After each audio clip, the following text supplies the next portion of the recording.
सीटों के बंटवारे पर जीतन राम मांझी ने एक बहुत बड़ा बयान दिया है। अखाड़ा के इस अध्याय की शुरुआत उसी से करते हैं। न्यूज 18 इंडिया से जीतन राम मांझी ने कहा, आला कमान के आदेश का पालन करेंगे। प्रधानमंत्री मोदी के नेतृत्व पर पूरा भरोसा है। मैं कार्यकर्ताओं का असंतोष दूर करूंगा। सीट बंटवारे से कार्यकर्ताओं को ठेस पहुंची है। कोई बात नहीं, फैसले का पालन करेंगे। हमें कम से कम 8 सीटें चाहिए थी। जीतन राम मांझी ने कहा, हमारी पार्टी 10 साल पुरानी है। और आगे जीतन राम मांझी क्लियरली उन्होंने कहा था कि स्ट्राइक रेट 60% का है, तो हमें कम से कम 16 सीटें इस बार चाहिए ताकि हम और सीटें जीत सकें। लेकिन इनकी सीटें घटाकर 6 कर दी गई हैं कि जितना जीते उससे थोड़ा सा और जीतिए और स्ट्राइक रेट को इंप्रूव कीजिए। ये कहीं ना कहीं एनडीए से मैसेज आया है जीतन राम मांझी को।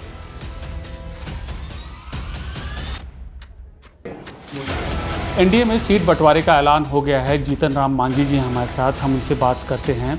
6 सीट मिली है। दहाई के आंकड़े की आप लोग बात कर रहे थे मांझी जी, लगातार आपसे पिछले 3 महीने से बात होती रही है। मन व्यथित है क्या? दहाई की बात नहीं हो रही थी, बात हो रही थी कि हम अभी रजिस्टर्ड पार्टी हैं, 10 बरस हमारी आयु हो गई, हमको मान्यता प्राप्त सीट आ जाए, इसके लिए हमारी अपेक्षा थी। मांग किया था इसीलिए कि 8 सीट की ज़रूरत होती है मान्यता प्राप्त होने के लिए।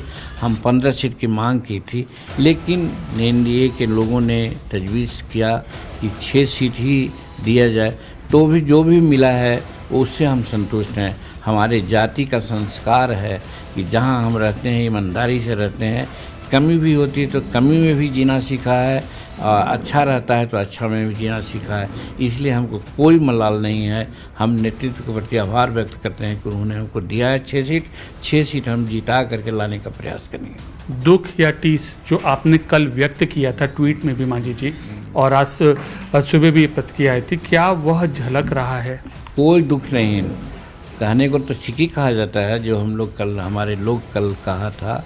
और बात सही है कि हमारे कार्यकर्ताओं में असंतोष है, होगा, लेकिन ये मेरा काम है। चूँकि मैं नेतृत्व में हूँ, हम अपने कार्यकर्ताओं के संतोष को दूर करने का काम करूँगा और एनडीए के लिए जो भी हो सकेगा हम काम करेंगे।